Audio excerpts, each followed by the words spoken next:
واقعات حضرت عمر فاروق رضی اللہ تعالی عنہ قسط نمبر 10 اپنا اسلامک اسٹوڈیو کے معزز ناظرین کو ویڈیو شروع کرنے سے قبل پھر سے آگاہ کیا جاتا ہے کہ یہ سلسلہ بنام واقعات حضرت عمر فاروق رضی اللہ تعالی عنہ مختصر ہے، لہٰذا ہر ویڈیوز کے آخر میں کمنٹس اور لائک کر کے ہماری حوصلہ افزائی ضرور کیجیے گا۔ ناظرین چلتے ہیں اب اگلے واقعات کی جانب۔ ناظرین حضرت ابو بکر رضی اللہ تعالی عنہ نے ربیع الثانی سن 13 ہجری بمطابق سن 634 عیسوی میں خالد رضی اللہ تعالی عنہ کو حکم بھیجا کہ فوراً شام کو روانہ ہوں اور کسی کو اپنا جانشین کرتے جائیں۔ ادھر خالد رضی اللہ تعالی عنہ روانہ ہوئے اور عراق کی فتوحات دفعتاً رک گئیں۔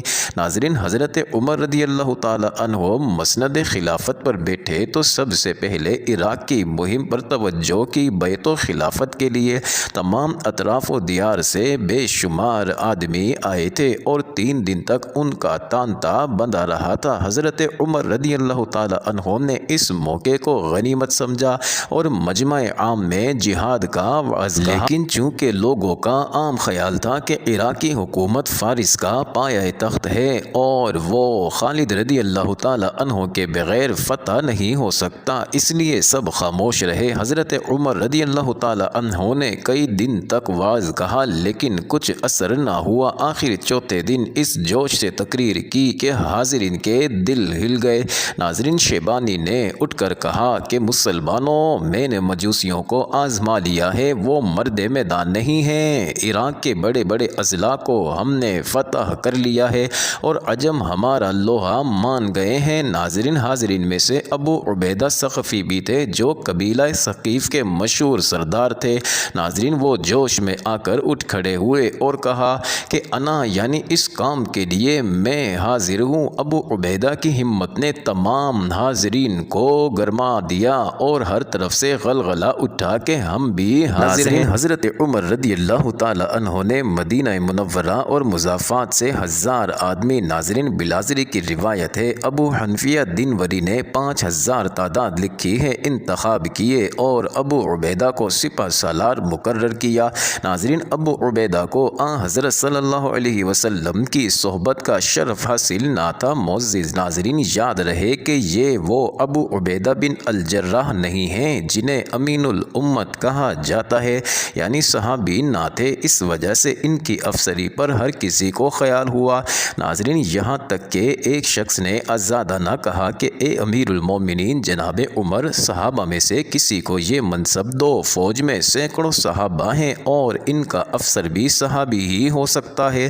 ناظرین حضرت عمر رضی اللہ تعالی عنہ نے صحابہ کی طرف دیکھا اور کہا کہ تم کو جو شرف تھا وہ ہمت اور استقلال کی وجہ سے تھا، لیکن اس شرف کو تم نے خود کھو دیا۔ یہ ہرگز نہیں ہو سکتا کہ جو لڑنے سے جی چرائے وہ افسر مقرر کیے جائیں، تاہم چونکہ صحابہ کی دل جوئی ضروری تھی، ابو عبیدہ کو ہدایت کی کہ ان کے ادب ملحوظ رکھنا اور ہر کام میں ان سے مشورہ لینا۔ ناظرین حضرت ابو بکر رضی اللہ تعالی عنہ کے عہد میں عراق پر جو حملہ ہوا اس نے ایران کو چونکا دیا تھا، چنانچہ پران دخت نے رستم کو، جو فرخ زاد گورنر خراسان کا بیٹا اور نہایت شجاع اور صاحب تدبیر تھا، دربار میں طلب کیا اور سفیر حرب مقرر کر کے کہا کہ تو سیاہ سفید کا مالک ہے۔ یہ کہہ کر اس کے سر پر تاج رکھا اور درباریوں کو، جن میں تمام امراء اور اعیان سلطنت یعنی سلطنت کے وزراء شامل تھے، تاکید کی کہ رستم کی اطاعت سے کبھی انحراف نہ کرے، چونکہ اہل فارس اپنی نا اتفاقیوں کا نتیجہ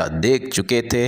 ناظرین انہوں نے دل سے ان احکام کی اطاعت کی۔ اس کا یہ اثر ہوا کہ چند روز میں تمام بد انتظامیاں مٹ گئیں اور سلطنت نے پھر وہی زور قوت پیدا کر لی جو رمز اور پرویز کے زمانے میں اس کو حاصل تھی۔ ناظرین رستم نے سب سے پہلی تدبیر یہ کی کہ اضلاع عراق میں ہر طرف ہر کارے اور نقیب دوڑائے جنہوں نے مذہبی حمیت کا جوش دلا کر تمام ملک میں مسلمانوں کے خلاف بغاوت پھیلا دی۔ چنانچہ ابو عبیدہ کے پہنچنے سے پہلے فرات کی تمام اضلاع میں ہنگامہ برپا ہو گیا اور جو مقامات مسلمانوں کے قبضے میں آ چکے تھے ناظرین ان کے ہاتھ سے نکل گئے۔ پران دخت نے رستم کی اعانت کے لیے ایک اور فوج فوج گرا تیار کی اور نرسی و جہان کو سپہ سالار مقرر کیا۔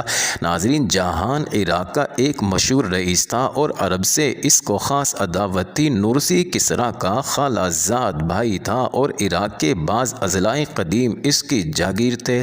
ناظرین، یہ دونوں افسر مختلف راستوں سے عراق کی طرف بڑھے اور ادھر ابو عبیدہ اور مثنیٰ حیرہ تک پہنچ چکے تھے کہ دشمن کی تیاریوں کا حال معلوم ہوا۔ ناظرین، مصلحت دیکھ کر پیچھے کو ہٹ آئے۔ جہان نمازک نامی جگہ پہنچ کر خیمہ زن ہوا۔ ناظرین، ابو عبیدہ رضی اللہ تعالی عنہ نے اسی اثناء میں فوج کو سر و سامان سے آراستہ کر لیا اور پیش قدمی کر کے خود حملے کے لیے بڑھے۔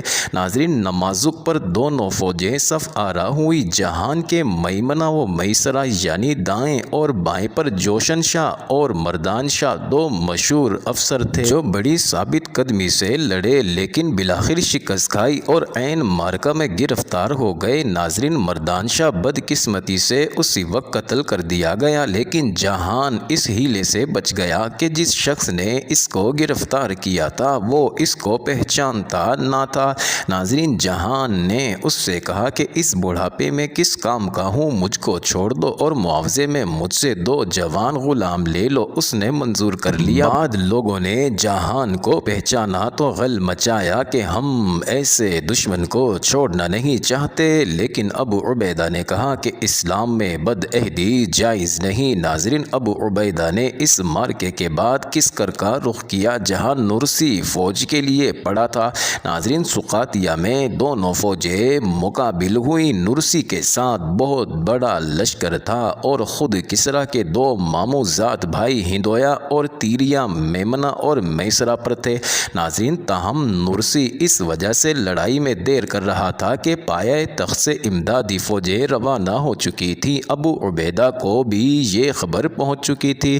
ناظرین، انہوں نے بڑھ کر جنگ شروع کر دی۔ بہت بڑے معرکے کے بعد نرسی کو شکست فاش ہوئی۔ ناظرین، ابو عبیدہ نے خود مقاطیہ میں مقام کیا اور تھوڑی سی فوجیں ہر طرف بھیج دیں کہ ایرانیوں نے جہاں جہاں پناہ لی ہے ان کو وہاں سے نکال دیں۔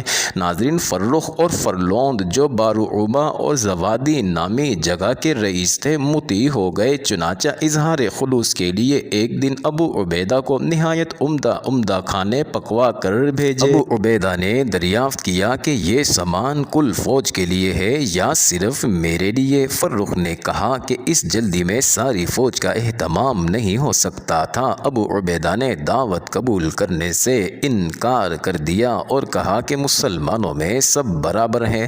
ناظرین، اس شکست کی خبر سن کر رستم نے مروان شاہ کو، جو عرب سے دلی عداوت رکھتا تھا اور جس کو نوشیروان نے تقدس کے لحاظ سے بیمن کا خطاب دیا تھا، 4000 فوج کے ساتھ اس سامان سے روانہ کیا کہ درفش کایانی جو کئی ہزار برس سے کایانی خاندان کی یادگار چلا آتا تھا اور فتح و ظفر کا دیباچہ سمجھا جاتا تھا، اس کے سر پر سایہ کرتا جاتا تھا۔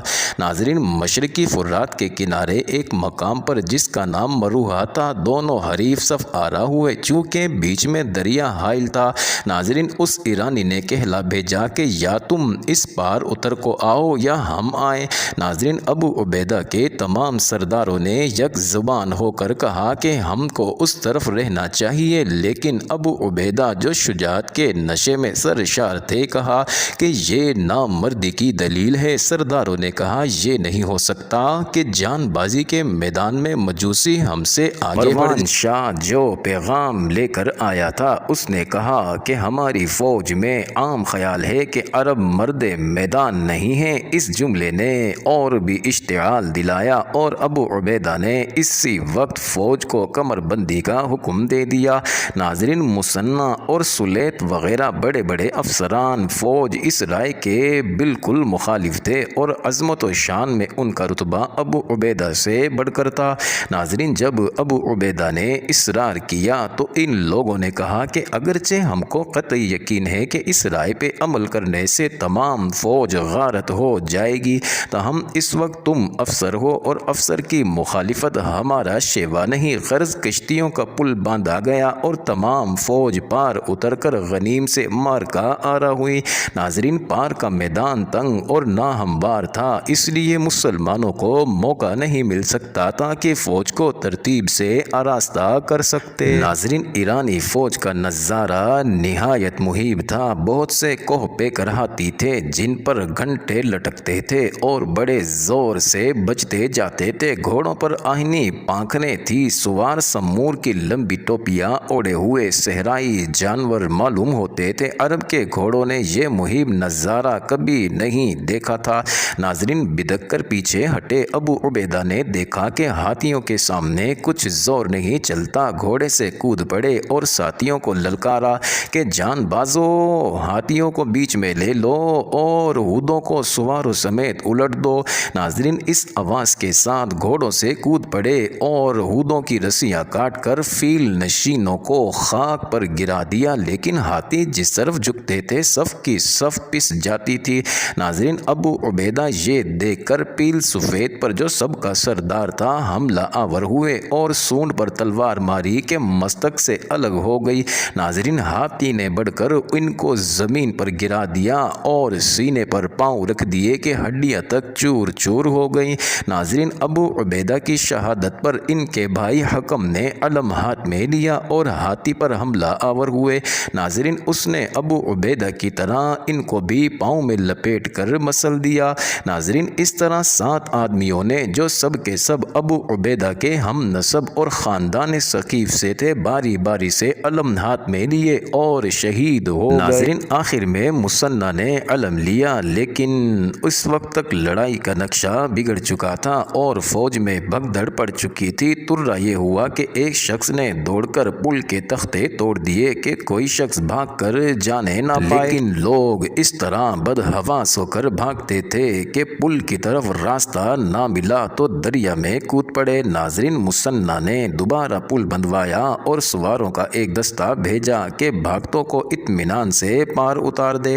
ناظرین، خود بچی کچی فوج کے ساتھ دشمن کا حلہ روک کر کھڑے ہوئے اور اس ثابت قدمی سے لڑے کہ ایرانی جو مسلمانوں کو دباتے آتے تھے رک گئے اور آگے نہ بڑھ سکے۔ تاہم حساب کیا گیا تو معلوم ہوا کہ 9000 فوج میں سے صرف 3000 رہ گئی۔ اسلام کی تاریخ میں میدان جنگ سے فرار نہایت شاذ و نادر وقوع میں آیا ہے، اور اگر کبھی ایسا واقعہ پیش آ بھی گیا ہے تو اس کا عجیب افسوسناک اثر ہوا ہے۔ ناظرین، اس لڑائی میں جن لوگوں کو یہ دن دیکھنا نصیب ہوا وہ مدت تک خانہ بدوش پھرتے رہے اور شرم سے اپنے گھروں کو نہیں جاتے تھے، اکثر رویا کرتے اور لوگوں سے منہ چھپاتے پھرتے تھے۔ ناظرین، مدینہ منورہ میں یہ خبر پہنچی تو ماتم پڑ گیا۔ لوگ مسلمانوں کی بدقسمتی پر افسوس کرتے تھے اور روتے تھے۔ جو لوگ مدینہ پہنچ کر گھروں میں روپوش تھے اور شرم سے باہر نہیں نکلتے تھے، حضرت عمر رضی اللہ تعالی عنہ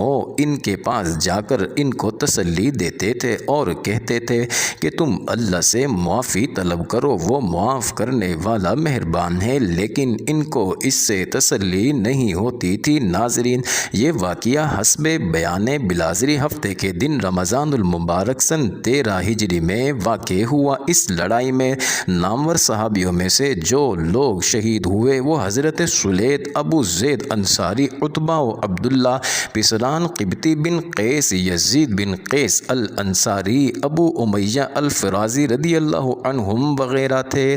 معزز ناظرین، یہ انٹرسٹنگ ویڈیو جاری ہے، اگلی ویڈیو قسط نمبر 11 میں دیکھنا مت بھولیے گا۔